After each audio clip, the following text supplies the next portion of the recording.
tua palavra que é viva e eficaz, palavra que é fiel e verdadeira, palavra que não volta vazia, mas faz o que tu queres.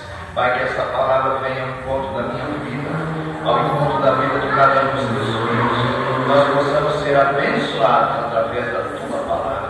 Pai, abençoa nossas vidas, em nome de Jesus, nós te pedimos. Pai, nós oramos repreendendo todo o mal das vidas agora. Pai, toda a enfermidade, toda a dor, tudo aquilo que não provém de ti, Pai, vai arrancando agora com o teu poder, toda a enfermidade, todo o mal. Em nome de Jesus, nós repreendemos. Sai agora, em nome de Jesus, para a glória do nome do Senhor Jeová. Amém, Jesus. Amém.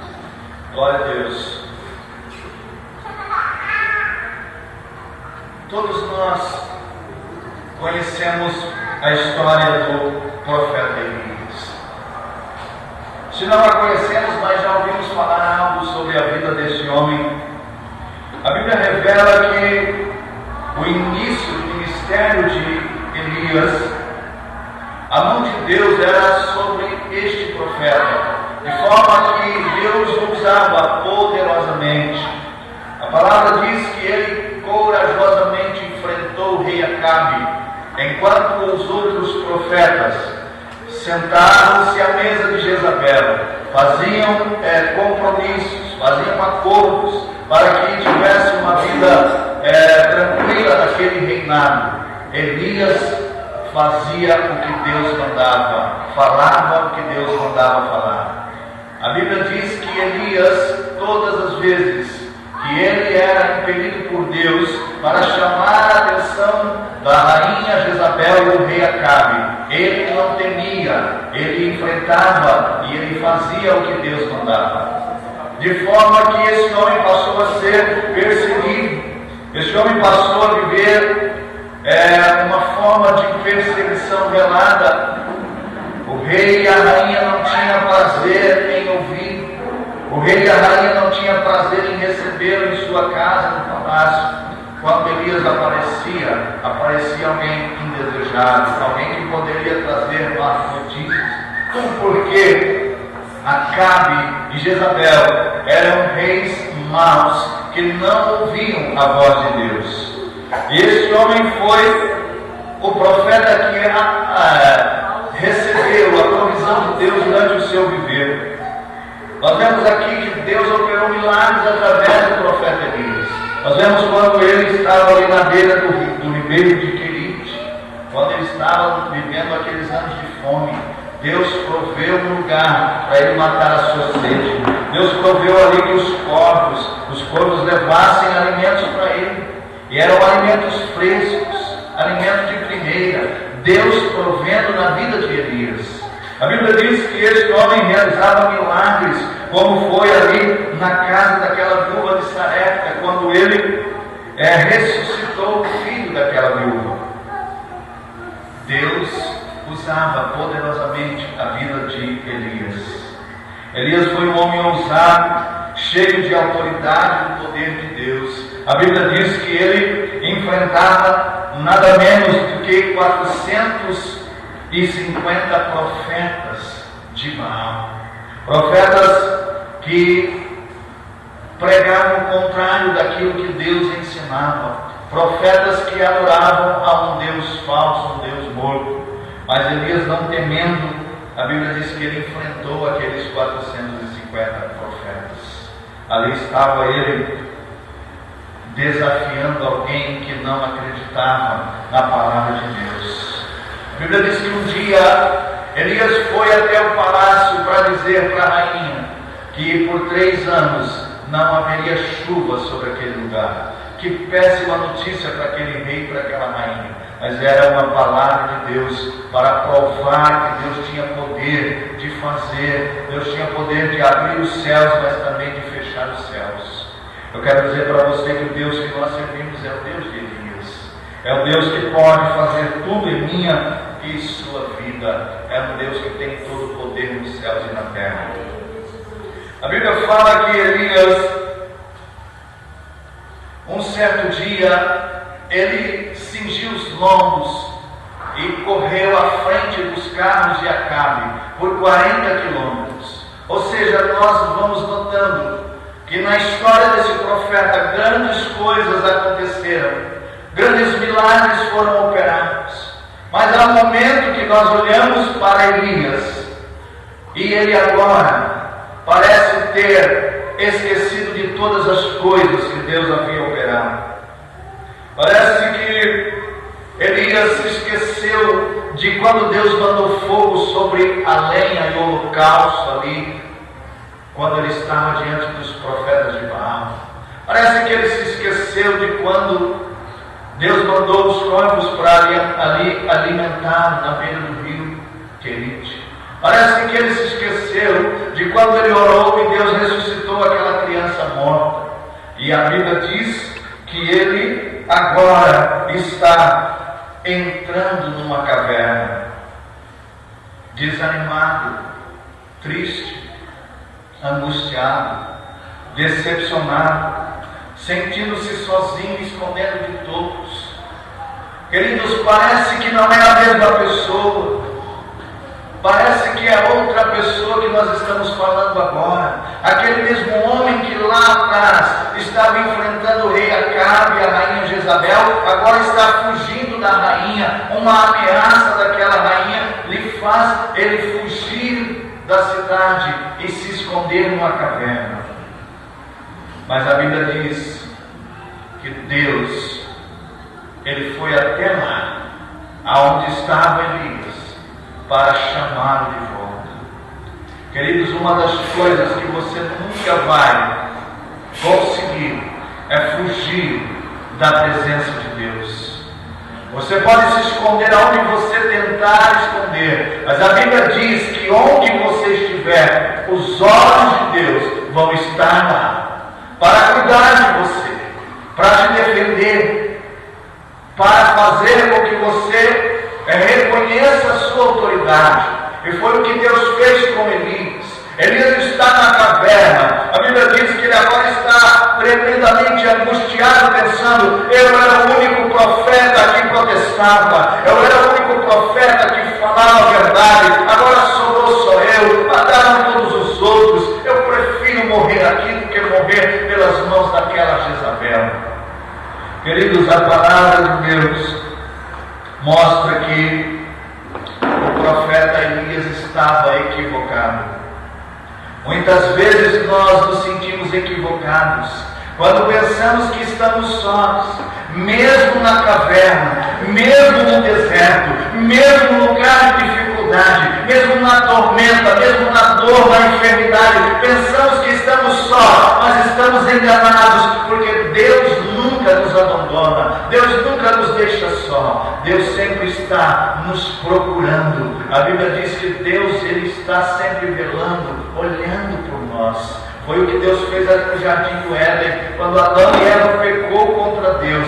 A Bíblia diz que eles ficaram envergonhados, e o que eles fizeram? Eles se esconderam. Eles pensaram: Deus jamais vai nos procurar, porque nós falhamos, porque nós erramos.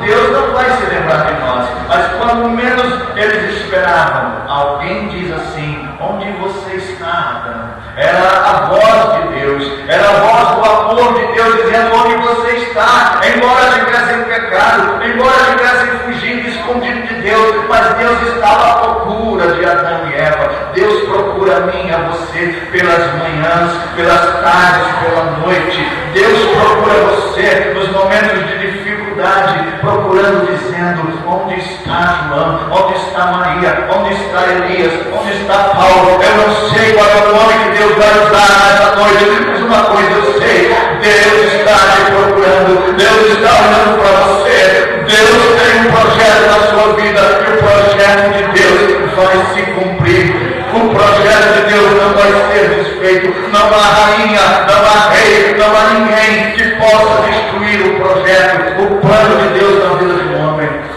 Aleluia.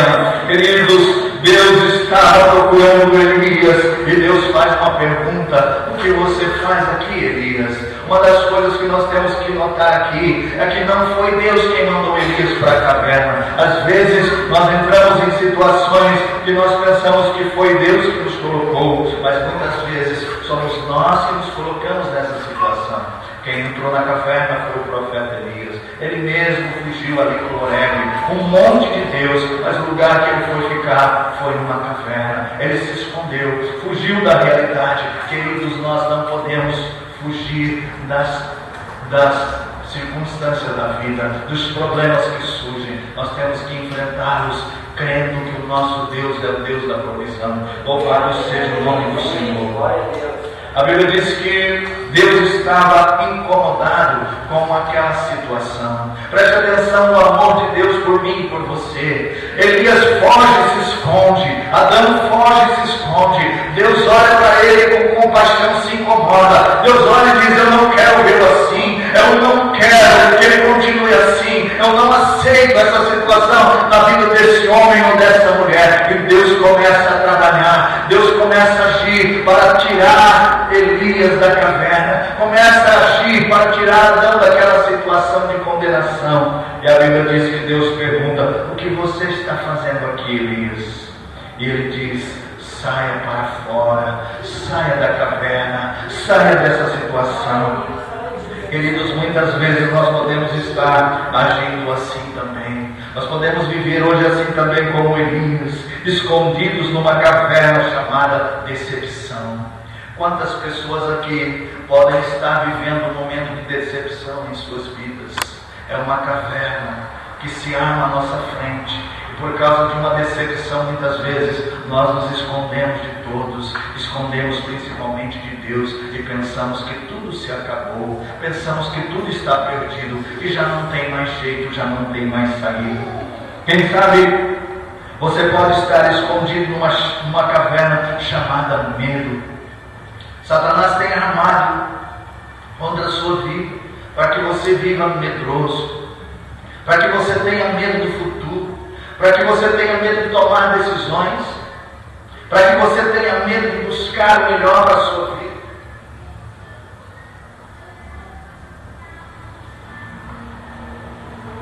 Quantas pessoas têm perdido oportunidades por causa do medo? Vença o medo nessa noite. Saia da caverna, diz o Senhor.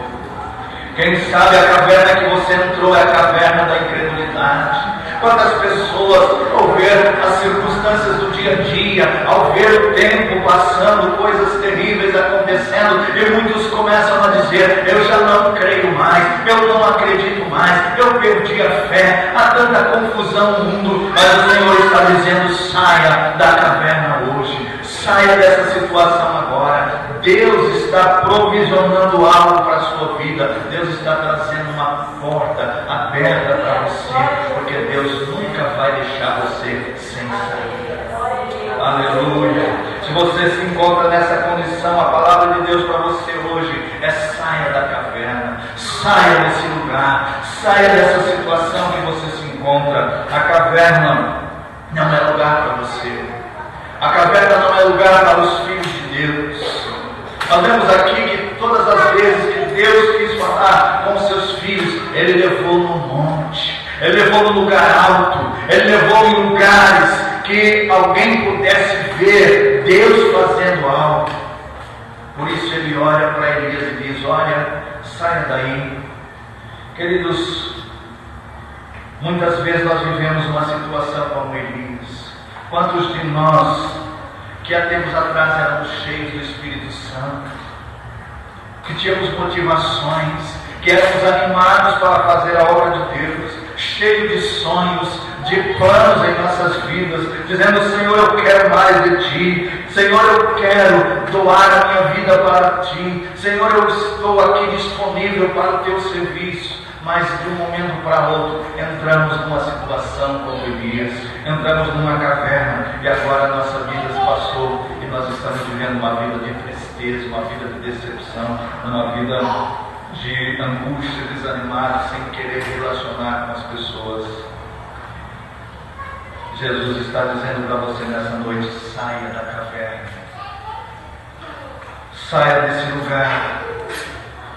Quando Deus olha para Elias e manda ele sair da caverna, Deus estava olhando para aquele homem e olhando para o projeto que ele tinha feito para aquele filho dele. Quando Deus olha para mim e para você, Deus tem um projeto na mão. ainda não está realizado. Eu ainda não fiz o que eu disse que faria na vida daquele homem. Eu ainda não fiz o que eu disse que faria na vida daquela mulher. Eu não fiz ainda o que eu ia fazer naquela família. Alguém entrou no meio para atrapalhar os planos de Deus, como aquela princesa, aquela rainha Jezabel, aquela mulher que não acreditava no poder de Deus. Ela entrou no meio do plano de Deus, mas ai de quem entra no meio do projeto de Deus. Quem se atreve a enfrentar o Deus vivo, ele vai pagar caro. Queridos, o fim de Jezabel foi trágico. A Bíblia diz que aquela mulher morreu e foi comida pelos cães, porque ela desafiou o Deus vivo.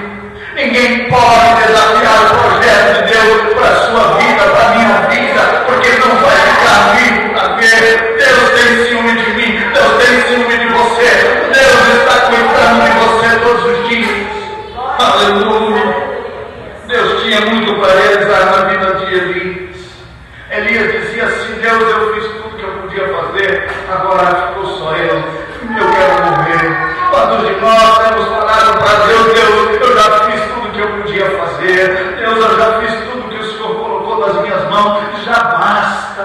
Mas o Senhor está dizendo ainda: falta algo que eu quero fazer na sua vida, falta algo que eu quero surpreender em sua vida. Louvado seja o nome do Senhor. Meus queridos, Deus é um Deus que nos surpreende todos os dias.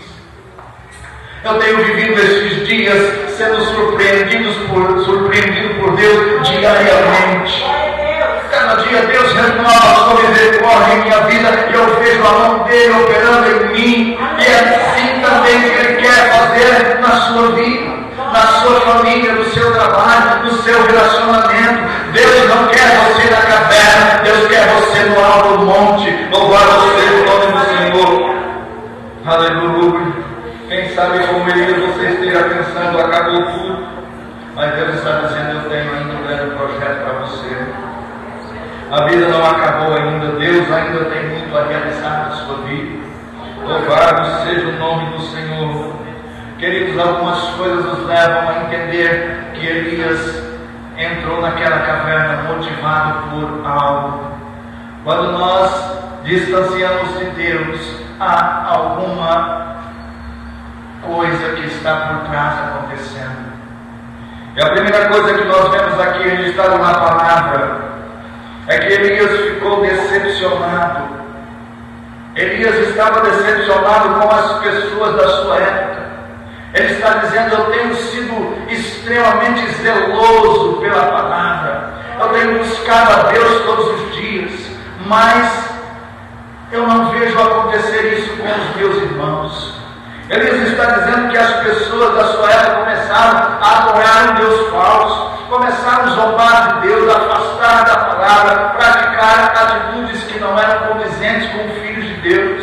E essa decepção fez com que ele se afastasse de Deus e entrasse na caverna.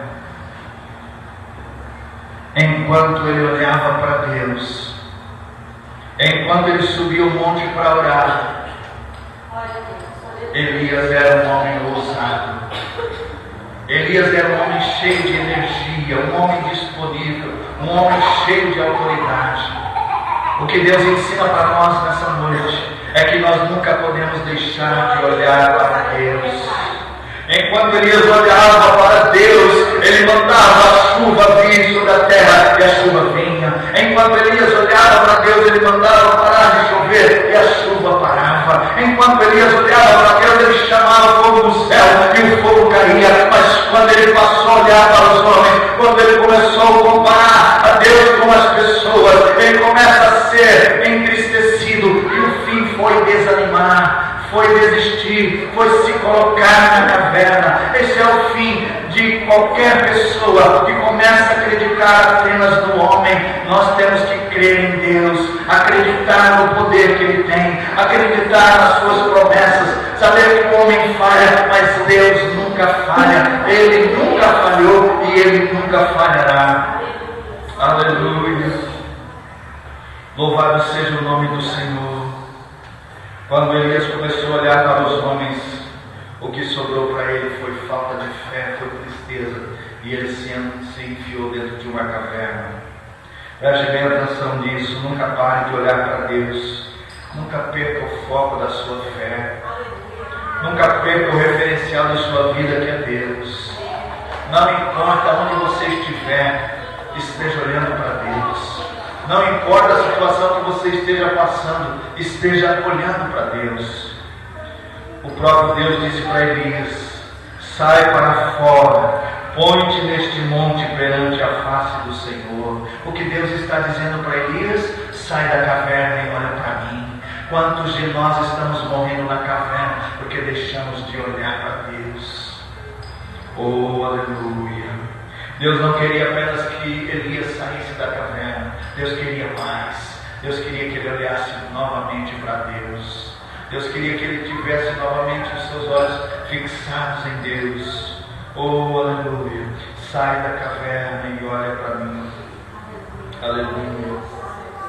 Queridos, quando o profeta ouve a voz de Deus e sai da caverna, ele começa a ouvir uma voz mansa e delicada.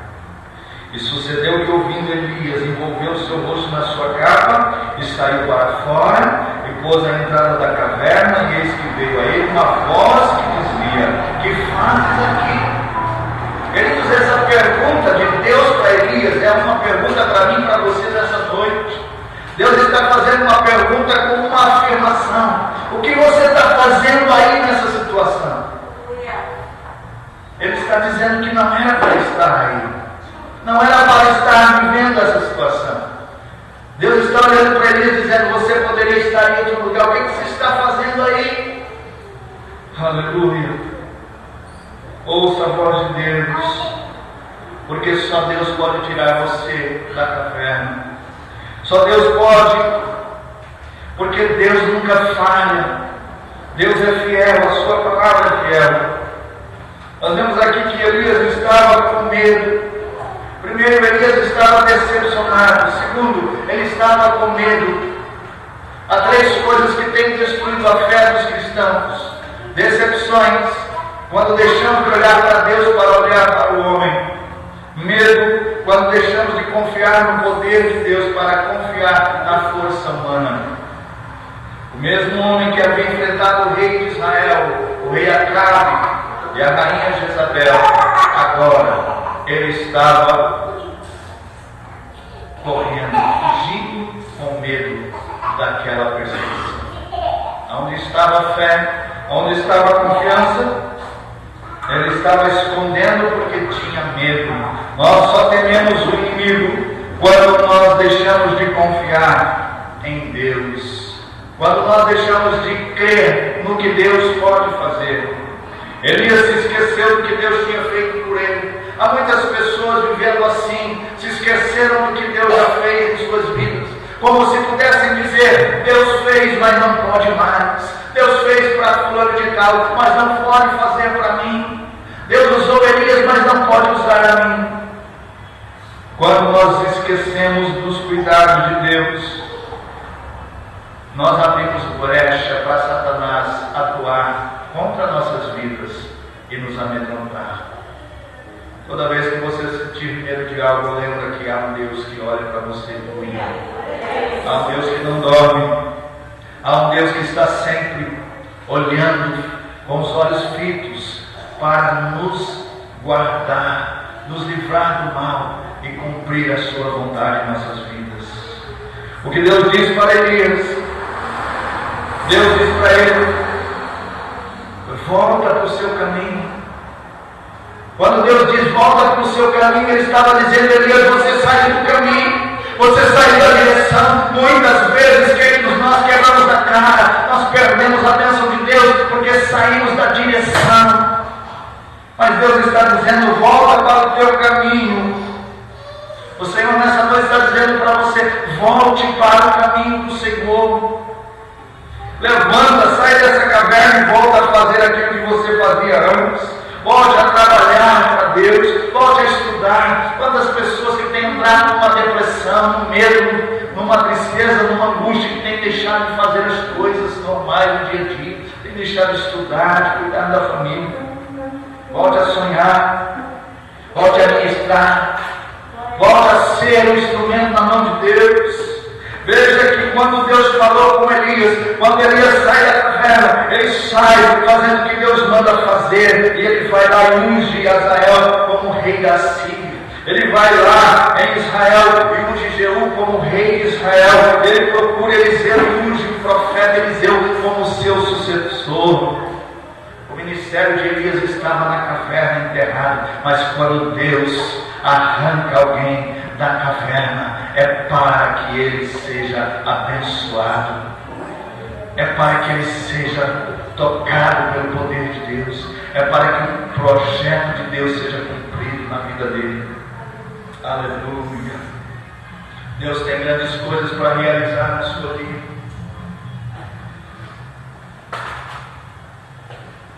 Deus tem grandes coisas para realizar na sua vida.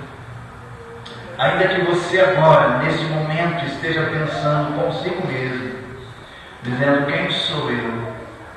Meu Deus, os meus problemas são tão grandes.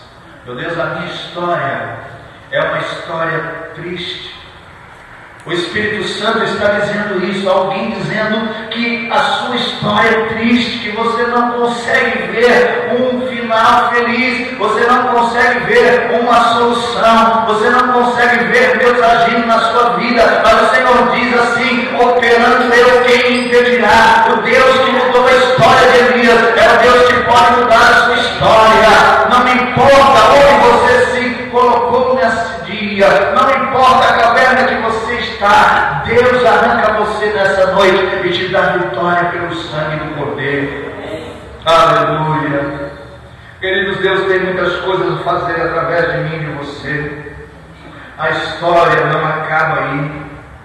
A Bíblia diz que Deus falou para Elias: você pensa que é só você que tem na terra? Eu tenho mais 7.000 que fazem como você. Eu tenho 7.000 escolhidos por aí. Aleluia! Deus está dizendo para você que quando você vê o mal crescendo na nação, você não é o único que ora, você não é o único que busca, você não é o único que Deus espera uma ação, mas Ele sabe que você faz parte do exército. Por isso Deus não te quer ver na caverna, Ele quer ver você na linha de frente, Ele quer ver você na batalha, Ele quer ver você de pé, Ele quer ver você trabalhando pelo reino de Deus na terra. Ele diz para Elias: pensa que está só, tem mais 7.000 aí. Ouça a voz deles dizendo: grande e poderoso é o nosso Deus, Ele é o Deus da vitória. Louvado seja o nome do Senhor. Eu quero dizer para você que você não está sozinho não, você não está sozinha não, você não luta só, está na sua casa, escondido no seu quarto, e você pensa que está só, mas Deus está lá.